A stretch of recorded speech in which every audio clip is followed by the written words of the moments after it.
Hola, muy buenas tardes, muy buenas noches, muy buenos días, depende de cuándo nos están viendo. Le damos la bienvenida a otro nuevo programa, una nueva entrega del programa clásico de entrevistas acá en la República Argentina, en Mendoza. Por ahí PH se enorgullece en poder estar con una gran arquitecta de la provincia de Mendoza, con Celina Senda. Un gusto que nos hayas invitado, o sea, que nos hayas recibido acá en tu casa. Muchas gracias. Y qué gusto que nos hayas podido dar un tiempo de tu extensa agenda para poder hablar un poco de arquitectura.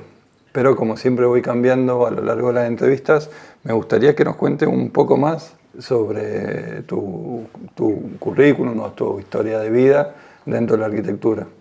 Bien, bueno,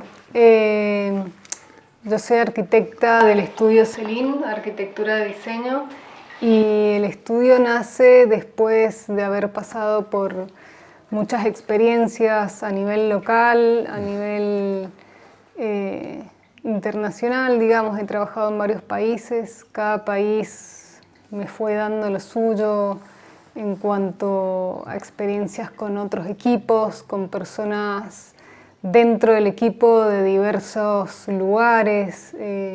Cada universidad es como que da su toque, su marca, entonces define a los profesionales y eso hace que junto con el talento, el fuerte que considera cada uno predominante, digamos, hace que se arme esa sinergia.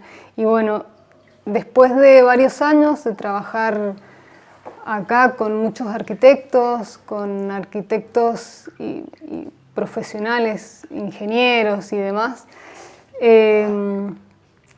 surge este estudio que la idea es brindar el mejor servicio, no solamente de arquitectura, sino que ayudar a la persona en forma íntegra. Vos sabés, Celi, que vamos a contarle un poco a la gente. Sí. Va a estar dividida en dos grandes partes esta entrevista.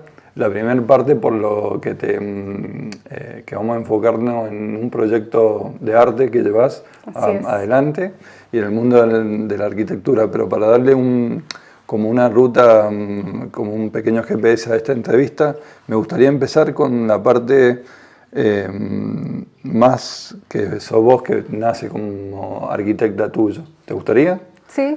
Buenísimo. La primera pregunta que me gustaría incursionar en esto de la arquitectura, que es a la hora de ser arquitecta, ¿te sentís de una manera provocadora o más que nada conservadora a la hora de proyectar? Bueno, mi desafío es ser provocadora, o sea, me gusta movilizar. Yo creo que la arquitectura parte de eso, de que realmente mueva una parte tuya, porque mientras, o sea, yo lo asocio mucho a las personas. El agua mientras se queda estancada se pudre, y yo creo que las personas somos en mayor porcentaje agua y lo que mueve realmente hace bien.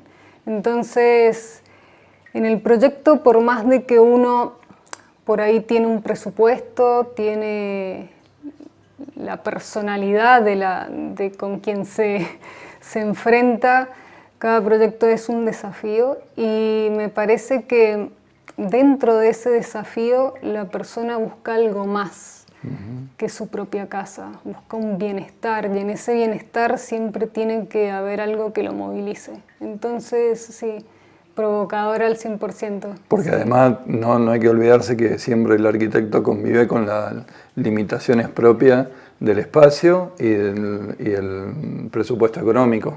Sí, tal Entonces, cual. Tenés esa disyuntiva me imagino, en la cabeza tuya a la hora de proyectar tu idea, es ver, porque o sea, vos puedes ser muy provocadora con tu diseño, pero tener una limitación preponderante del espacio, me imagino, o del presupuesto. La provocación puede estar marcada en diferentes niveles. Qué bueno eso. Entonces, yo creo que lo distinto es lo que llama la atención y lo que te hace detenerte. Y Y bueno, eso distinto se puede dar en un detalle, se puede dar como en un espacio que sea diferente, y se puede dar a grande escala, de algo de marcar un impacto social, un impacto del entorno ambiental y demás. Pero siempre buscar lo distinto. Qué bueno, me gustó eso. Sí. Porque además vos lo tocaste como un poquito más atrás, antes de empezar, como que la palabra que utilizaste fue bienestar. Y aprovechando de eso del bienestar, justo va con la pregunta siguiente, que tiene esa causalidad de lo que vos dijiste, porque yo dice, lo vamos a leer bien para no equivocarnos, dice el diseño frente a la funcionalidad. ¿Cuándo, dónde se produce esa fusión para darle tiempo a la innovación? Es que la innovación se trata de eso, que dentro de lo cotidiano, dentro de lo que uno está acostumbrado, dentro de una cultura, ver qué podemos hacer que aporte. Y el aporte está en innovar. Esa es justamente uno puede innovar en cuanto a la funcionalidad también. O sea, lo que a mí me sirve y lo que a mí me es útil en cuanto a cómo me muevo en mi hogar o en mi colegio o en un jardín maternal, en lo que sea, puede ser no útil para vos. O sea, a mí me tocó trabajar y hacer un proyecto para una vivienda en Dubái y el género es, o sea, en cuanto a la función, las mujeres y hombres no se podían cruzar, o sea, habían ambientes donde eran solo para mujeres y otros solo para hombres, y es muy distinto eso. Entonces, a eso voy, en la función se puede innovar también en la estética y se puede innovar en qué es lo que me produce ese espacio. O sea, yo creo que va ahí la arquitectura, en qué es lo que produce. Y te tiene que movilizar algo, o sea, no sí, solamente... cuando uno llega al hogar y querés salir corriendo, querés irte a tomar un café siempre afuera o querés salir de tu casa porque para sentirte bien algo no está funcionando. Ese lugar te tiene que llamar. Vos cuando te preguntan, ¿me puedes referenciar un café para ir a tomar un café? Está bien que el lugar tiene que dar su buen café, esos serían los materiales de la construcción, un buen aroma, ese sería el ambiente de la construcción, pero lo que a vos te va a marcar es justamente cómo te sentiste, cuál fue tu experiencia mientras tomabas el café. Entonces me vas a decir, mira, anda a tal café donde tiene ese jardín, donde es muy bonito, te atienden bien y encima dan muy buen café. Entonces, es como que tiene que ser una experiencia y te tiene que dar calma y te tiene que complementar a tu rutina. Si tu rutina es muy claro, muy dinámica, con mucho estrés, tu casa tiene que ser un poco lo opuesto, tiene que darte calma. Hace un año me tocó hacer una casa para un odontólogo y bueno, y ahí se notó su día a día de trabajo es trabajar en un consultorio, 4 paredes, reducido, estar muchas horas con el paciente, distintos pacientes, y su casa era, yo quiero una casa que pueda ver la montaña, que se pueda extender hacia el jardín, que casi no tiene muros internos, o sea, la casa. Y un día llegué hace poco, que él si lo escucha se va a reír, y me dice, Celi, me vas a matar, pero saqué un muro. O sea, de los pocos que habían, abrió totalmente la planta alta y donde había un jacuzzi y demás, él quería ver la montaña. No se limitaba solamente a una habitación, a una ventana que diera hacia el sur, sino que no le importaba el tema de la privacidad. Entonces ahí entra lo que está bien para vos, tal vez no está bien para el otro. Y vos sabés, Eri, que te escucho hablar con tanta pasión o con tanta sabiduría y siempre está muy bueno escucharte porque es como un viaje de un avión a otro o de un aeropuerto a otro que vas marcando. Y Sí. me gustaría saber qué país o qué países te marcaron a vos en tu vida como arquitecta. Sí, en realidad cada uno tiene lo suyo. Es como por decirte qué curso o qué materia de la facultad te gustó más. Sí, tenés una que te guste más, pero es como una pieza de ese rompecabezas, en donde a mí, por ejemplo, Chile me dio una gran experiencia en el software, en la metodología BIM, que es como manejar dentro de lo digital. Haces tu maqueta uno en uno como si fuera en la realidad y a partir de eso salen todos los planos, no al revés. Es como que antes era vos hacías todos los planos en 2D y a partir de esos planos vas a un 3D. Entonces de esa maqueta virtual hace que salga toda la información, listas, presupuestos, todo tipo de cosas. Y en la obra vos vas con una tablet y lo marcás, o sea, marcás si hay algo que modificar, lo marcás y ya lo mandás al estudio, en el estudio lo van modificando, es como... En tiempo real, casi. Claro, como... sí, tiene mucho más control, tiene más precisión, tanto la ingeniería como las instalaciones, todo se hace sobre una sola cosa y que esa maqueta puede estar en una nube y el que modifica, o sea, hay varias personas que van modificando ese modelo, pero en un solo modelo, no hay miles de archivos y demás. Entonces, esa gestión me enseñó Chile.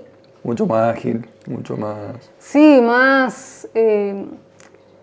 podés administrar tanto el tiempo, el recurso más bueno, importante tanto. como la parte económica, como cada paso que das está muy bien controlado.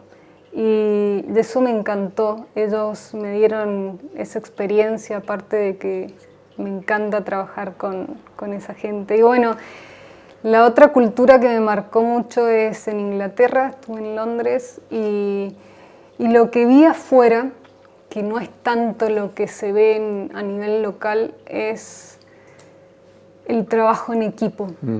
Y eso me encantó. Acá en Mendoza el trabajo en equipo cuesta mucho, es como que el profesional está más individualizado.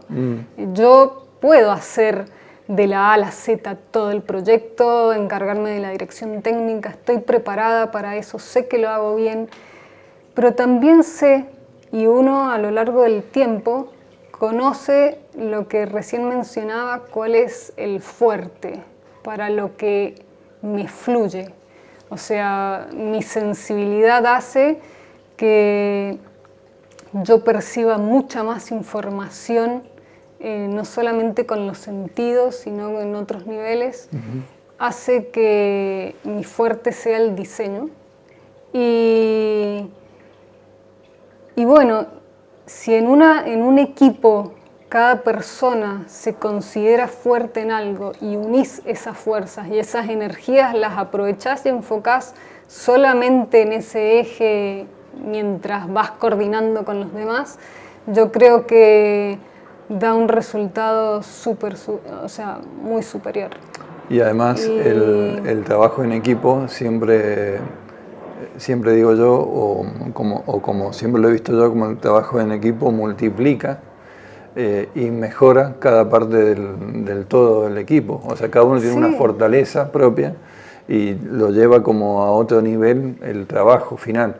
Sí, tal cual. Va como en opuesto a al ego. Y yo creo que hay que dejar un poco de lado eso y dedicarse a unirse con el otro y a ver qué tiene el otro y potenciarlo, porque lo mío potencia lo tuyo potencia lo mío, y es así, cuando vos tenés varias miradas sobre lo mismo, te da un 360 que no es el mismo 360 que puedo tener yo sola ante un objeto o ante un proyecto, un desafío nuevo. Entonces Londres me marcó en eso porque cada uno participaba en un eslabón. Y por más de que yo llegué y te dan una computadora con un solo software, sí. No, te dan con un solo software, es como que yo necesitaba, estamos acostumbrados a hacer todo, entonces necesitaba eso, tener más software. Fui con mi super mini maquinita, la puse enfrente de esa computadora y necesitaba abarcar más porque estamos acostumbrados a eso. Y bueno, y al final de cada día se hace una reunión con el contador, cada una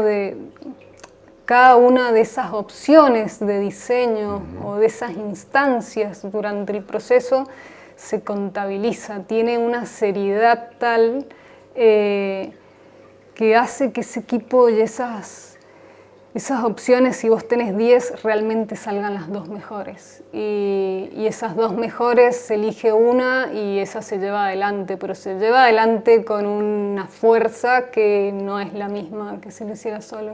Entonces eso me encantó y me encanta en los países de afuera, digamos. Y después, bueno, en Estados Unidos me dio esa... trabajé con una empresa y trabajo que es más de la construcción, de la construcción de acero. Y lo que ellos me dieron, primero que me enseñaron un software que no conocía con una paciencia absoluta. Y que bueno, ellos me dieron eso de cómo se elaboran los planos ejecutivos con esa seriedad que se necesita y con esa información, cómo es que se hacen los planos de taller que ellos le llaman y los planos de montaje y bueno, cada uno de los lugares y con las personas que me he interactuado me ha dado una parte que valoro muchísimo y que hace que hoy pueda ayudar de la mejor manera.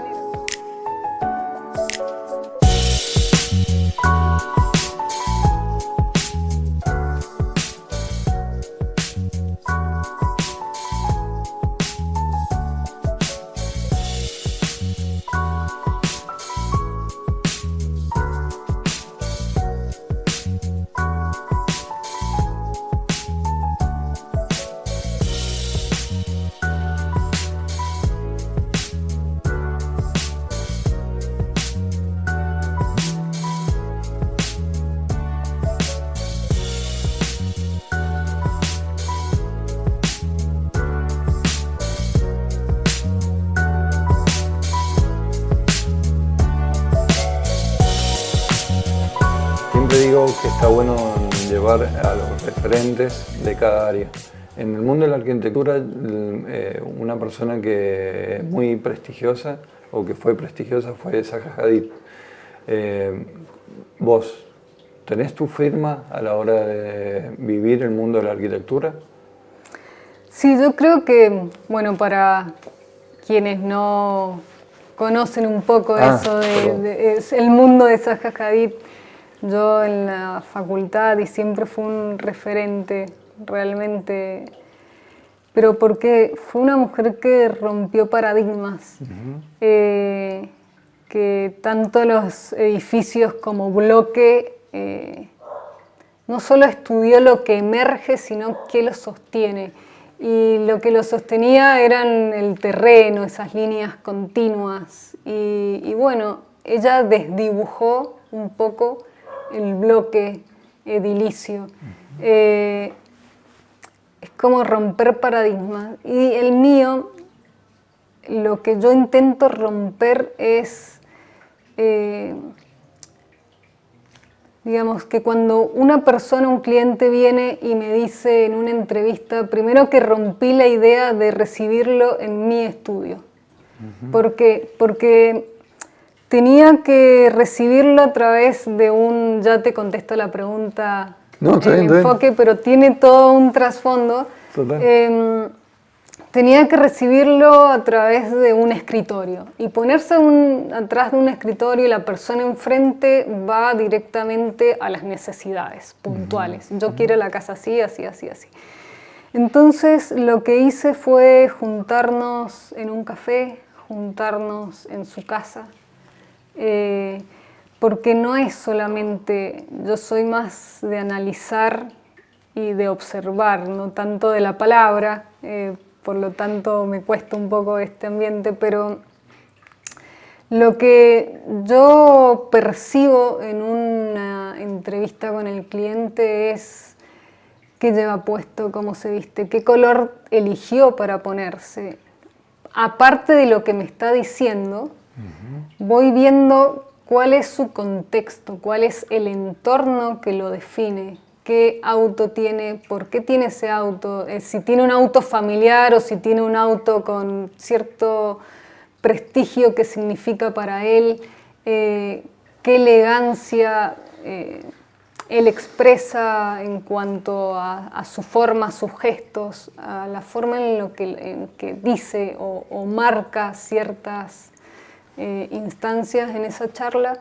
Y toda esa información que no se dice es más información que la que se dice. Entonces, cuando empezás a sumar la personalidad, sus vivencias, yo veo en todo eso vivencias, me hace ir hacia las experiencias que pueda haber tenido que hace que él sea así y que pida ese tipo de casa. Entonces mi marca en la arquitectura es poder complementarlo, poder ayudar desde el ambiente que yo le voy a crear, poder definir algo que realmente lo complemente y le dé mayor bienestar del que trae, porque la casa es como si fueras al médico y sea un síntoma. Yo quiero la casa así, ese es el síntoma, pero el diagnóstico que yo hago del ambiente que necesita es otro. Entonces tomo esos síntomas, lo transformo en un diagnóstico y ese diagnóstico arma el espacio.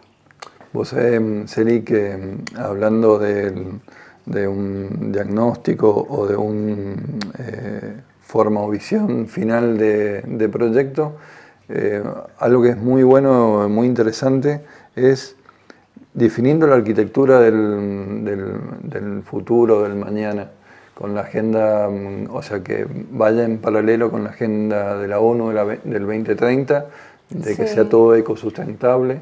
¿Cómo lo ves vos bajo tu visión? ¿Cómo se está proyectando con materiales ecosostenibles? Sí, hay muchas tecnologías. Todavía es como que en ciertos lugares somos muy básicos. Hay mucha tecnología, pero somos muy básicos en nuestra visión, en nuestras decisiones sobre... Pero también yo sé que es importante la parte económica por ahí para hacer algo más sustentable a nivel de ponerle tecnología precisa. De, no sé, paneles fotovoltaicos y trabajar con la geotermia y trabajar con el almacenamiento de agua y un montón de cosas. Tiene su costo o inversión inicial un poco más alto, que se amortiza en el tiempo, pero que hoy en día está como que es mi opción, tomarlo o dejarlo.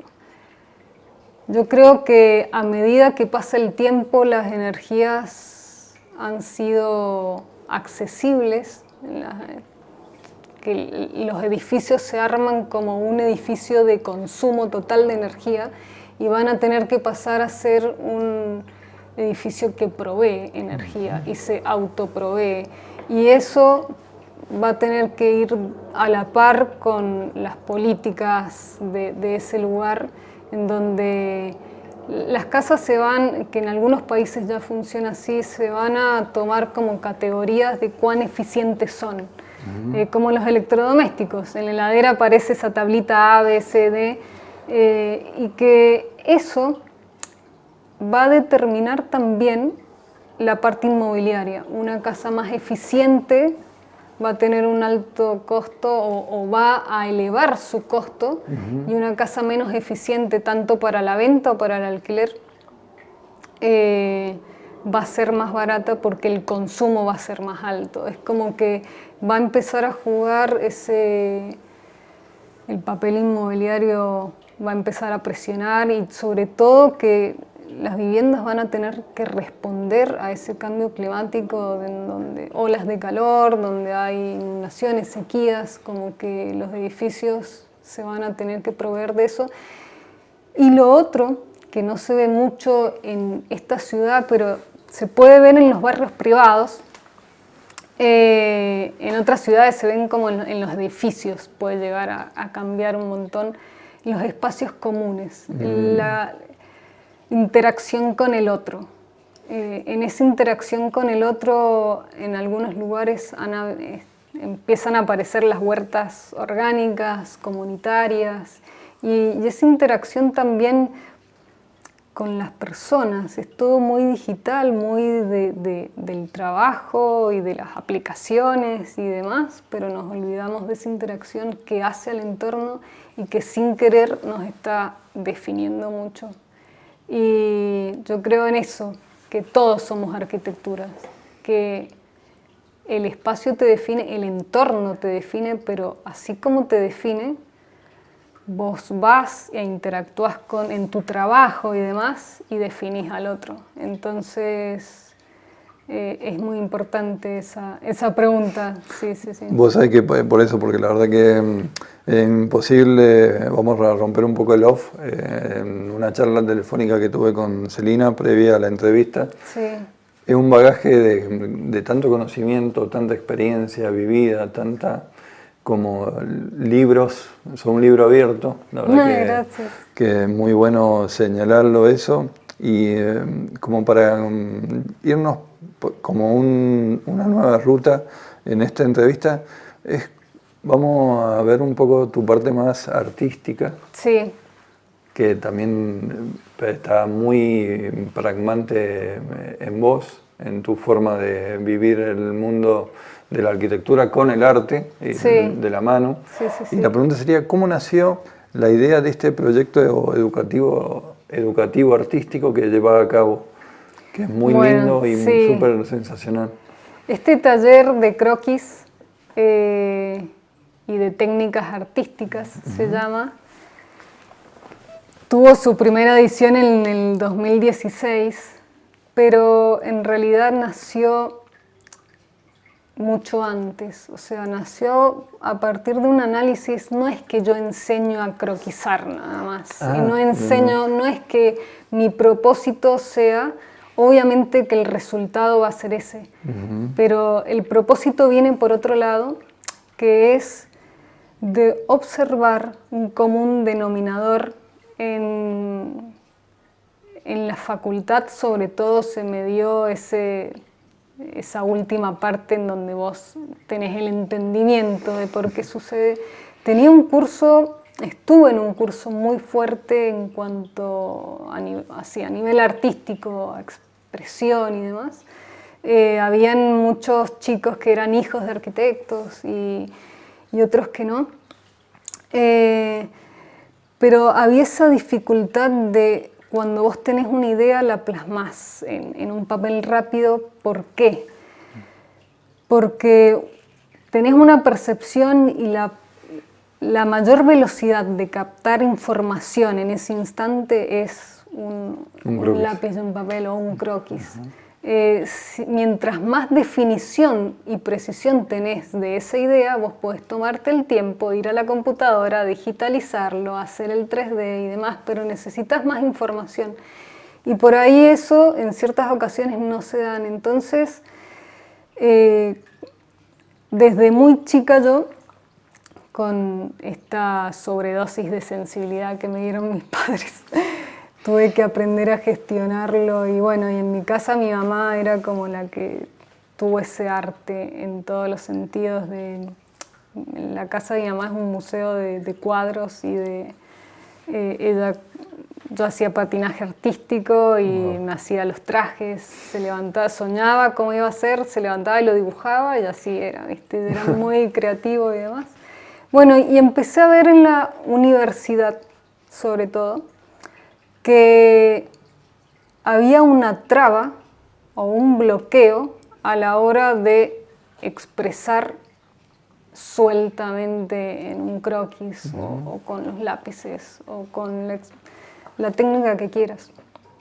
Y empecé a preguntarme por qué. Después me recibí de arquitecta y se abrieron en otras universidades la Facultad de Arquitectura de Congreso, la Facultad de Arquitectura, bueno, de Ingeniería de la Cuyo.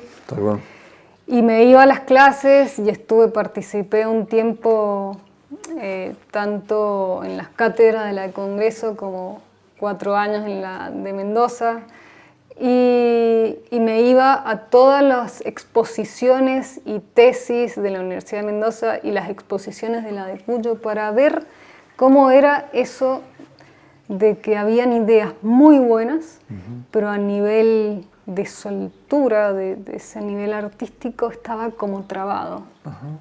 Y ahí nace el taller, que el primer ejercicio que hago en el taller es sacar esas trabas. O sea, yo hago hacer un ejercicio de un croquis en una primera instancia, como estás acostumbrado, con las herramientas que vos tenés, con las habilidades que traes, y yo digo que todos tenemos interiormente una creatividad ilimitada y que no se ve en los niños. Entonces, en los niños son muy sueltos para dibujar. O sea, esa creatividad ilimitada, al contrario, se ve mucho en los niños y no tanto en la gente de nuestra edad. Y mientras más grandes, más limitado es, y tiene un porqué eso.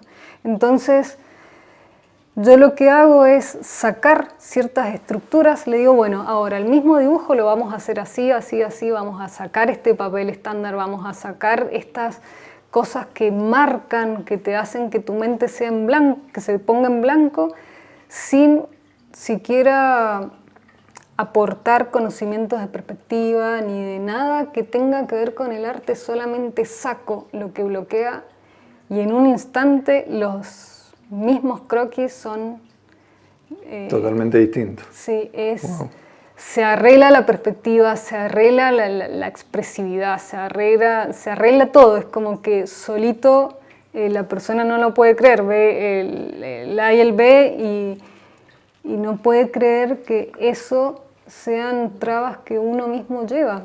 ¿Vos pensás que por ahí un poco la estructura de formación, digamos, o la didáctica o la reglamentación estructural de la propia carrera limita la creatividad?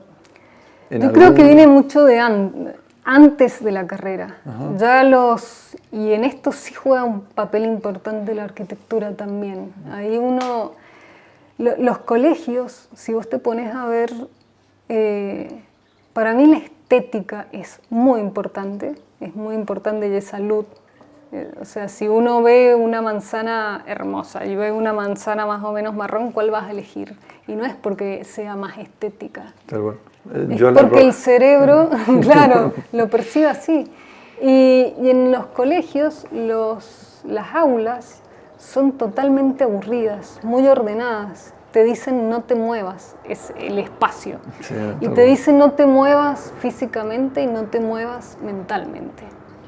Y a lo largo de los años, uno va adaptándose a las metodologías que se imponen y hace que lo que uno trae, esa fuerza interior que uno trae, sobre todo las personas que se van a dedicar a lo artístico, hace que eso se vaya tapando y opacando y opacando.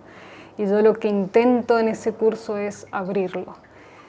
Entonces, por eso digo que no solo enseño la parte de croquis, que obviamente se da, porque al abrir esos se da en cuanto... Después empiezo a enseñar luces y sombras y demás, pero las técnicas, las diferentes técnicas, no es para que vos aprendas acuarela, aprendas esto, aprendas lo otro, claro, sino que hay personas que son muy duras con el grafito, pero hacen cosas geniales con las acuarelas, porque se sienten más sueltos, porque tu personalidad es más empática con esa técnica y hace que vos fluyas mejor.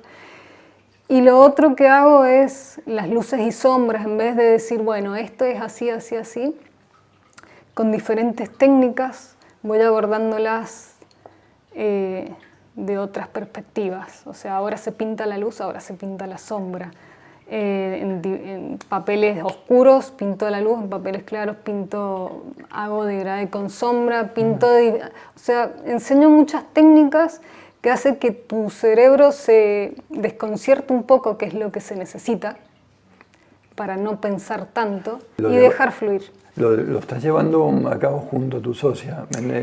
Bueno, no Natalia Daldi iba a venir a la entrevista que no pudo. Tal cual, es verdad. Pero ella, lo lindo en lo que nos unimos muchísimo es que ella hizo un espacio para talleres que se llama Espacio Las Tinas, que hace distintos tipos de talleres para todas las edades, talleres artísticos sobre todo, porque ella tiene el concepto de que la artesana... Se está llevando acá a cabo en Mendoza, ¿verdad? En Mendoza, sí. Ah, bien. ¿En la zona de? Godoy Cruz. Godoy Cruz. En su primer momento fue en Luján, Vistalba, y bueno, y ahora se trasladó a Godoy Cruz porque era un lugar más accesible para todos y como más acogedor, tiene diferentes espacios. Ah, bien. Y bueno, ella me llamó para dar nuevamente el curso, y así que se puso a hacer el curso, o sea, se formalizó. Claro, ahora está como alumna y bueno, lo está experimentando y yo con ella, entonces la verdad que es un placer compartir eso con Nati Daldi, que fue mi compañera de arquitectura, trabajamos juntas, nos ayudamos mucho y lo seguimos haciendo. Vos sabés que ahí vos sin querer lo tomaste, o sea, lo hiciste propio, el trabajo en equipo. Sí, del que hablabas. sí, es que me encanta, sí, el trabajo en equipo es,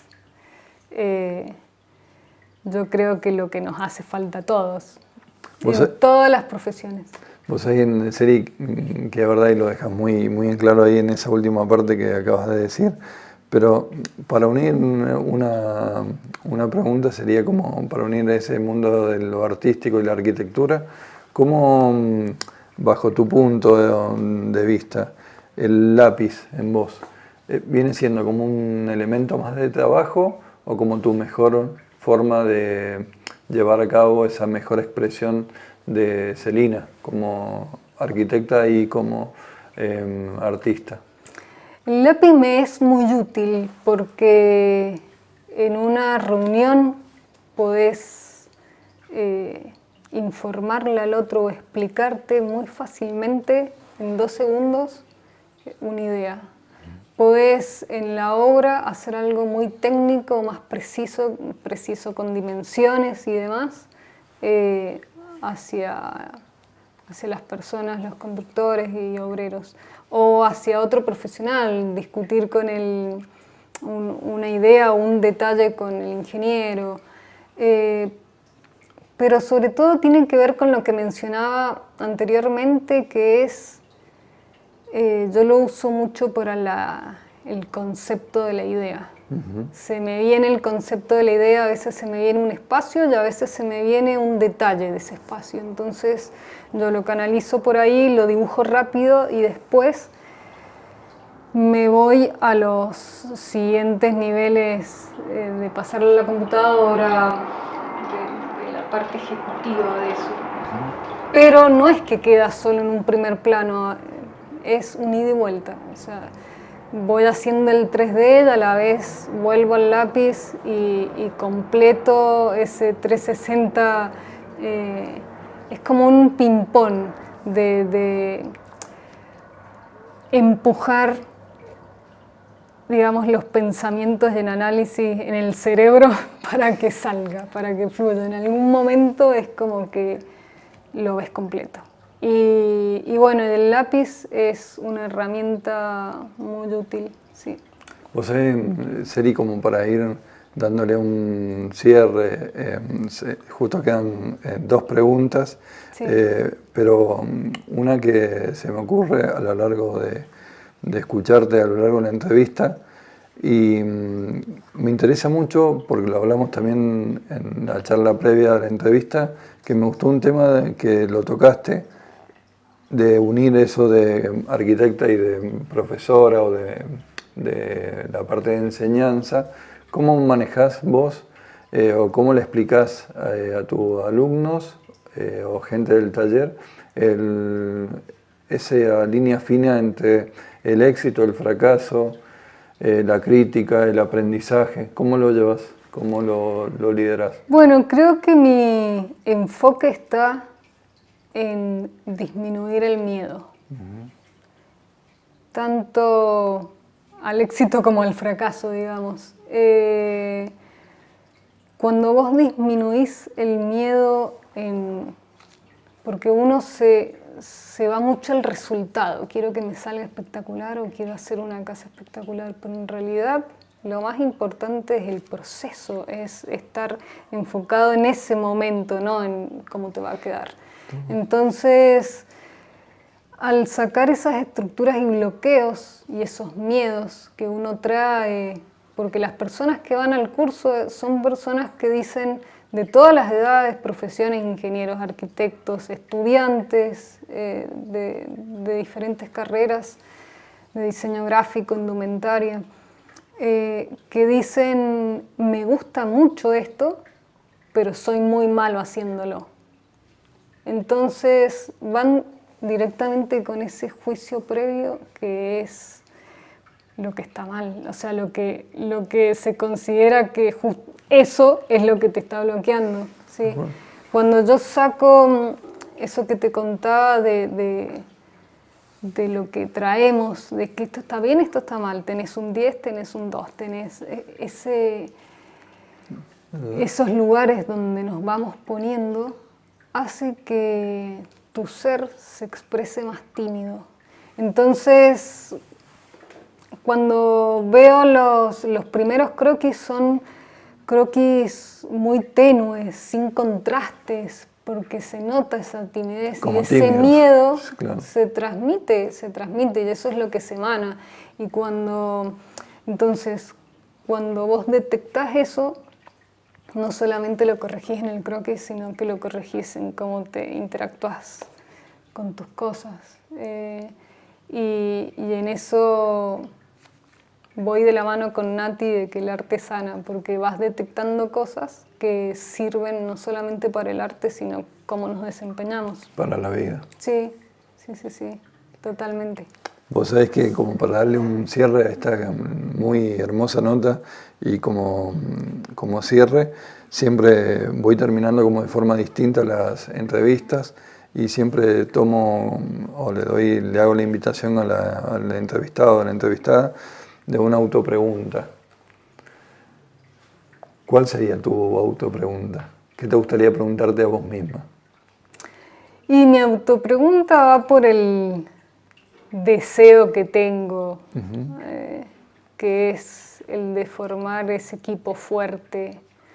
Trabajo con muchos profesionales, trabajo con arquitectos que son muy buenos en lo que hacen. Trabajo con mi compañero de tesis también, que fue en su momento, que él tiene esa misma locura que yo en cuanto a o sea, hago 2 ideas, algunas que se van un poco de las manos. Sí, me encanta, sí, sigamos. Entonces, pero es como que acá me ha costado un poco formar ese equipo, no de yo tengo el estudio y tengo la gente empleados que trabajan para mí. O sea, no, el equipo del que hablo es que cada uno se considere muy bueno en lo que hace y que esté dispuesto a unir esas fuerzas. Que por ahí el que se considera muy bueno en lo que hace tiende a abarcar todo y que no tiende a la idea de formar ese equipo, sino a tener empleados. Y bueno, me veo en eso. Tal vez por eso me veo más afuera que acá en la provincia. Tal vez lo encuentre en otro país. O sea, mi visión está un poco afuera, día a día. Claro. ¿Sí? Y bueno, eso es en lo que trabajo para que, tanto emocionalmente como en hechos, para que se logre. Bueno, la verdad que es una forma, un muy buen fin de nota, pero también un muy buen, digamos, como firma de futuro. O sea, que mejores y que fortalezcas ese espíritu de equipo. Creo que le va a hacer muy bien a todas las profesiones, a todas las personas que nos están escuchando. Un hermoso mensaje final. Sí. Te agradezco, Celi, que nos hayas recibido en tu casa. Gracias por abrirte a este proyecto. No quería que pasara por alto el proyecto de arte que llevas a cabo, que es algo realmente súper, y no solamente importante, sino necesario a la hora de proyectar a las nuevas mentes del mañana. Y no queríamos dejarte fuera de esta primera parte de la entrevista. Y bueno, te quería agradecer tu tiempo y tu maravillosa forma de explicar. La verdad que he encontrado a una persona que ama su profesión, pero ama mucho la arquitectura. Sí, totalmente. Gracias a ustedes tanto a vos, Martín, como a Estefanía, que está detrás de cámaras, y a la gente que hace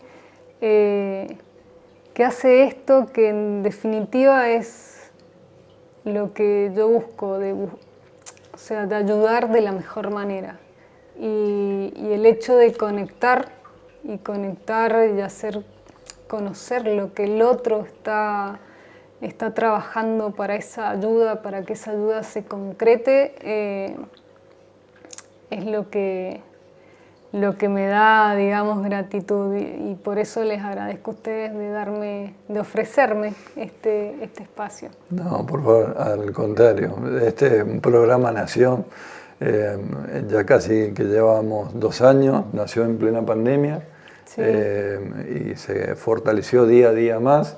Fue como un escaparate en el medio de la pandemia, que parecía que el mundo se iba a acabar. Sí. Nos salvó un poco de estar encerrados, pero luego le fuimos dando un profesionalismo cada vez superior. Y pronto vamos a tener grandes noticias. Por ahí PH va a dar un gran salto en los próximos meses. No podemos decir mucho, pero va a dar un salto nacional e internacional que esperemos que sea para bien. Pero bueno, así que te lo agradezco. Es que no lo dudo, porque es verdad eso que dicen, que uno atrae lo que piensa. Y si pensás bien, atraes cosas buenas y se dan. Así que bueno, muchas gracias. Y bueno, muchas gracias aquí por la entrevista. Gracias, así que Martín, nos vemos en la próxima entrevista de Por ahí PH. Hasta luego.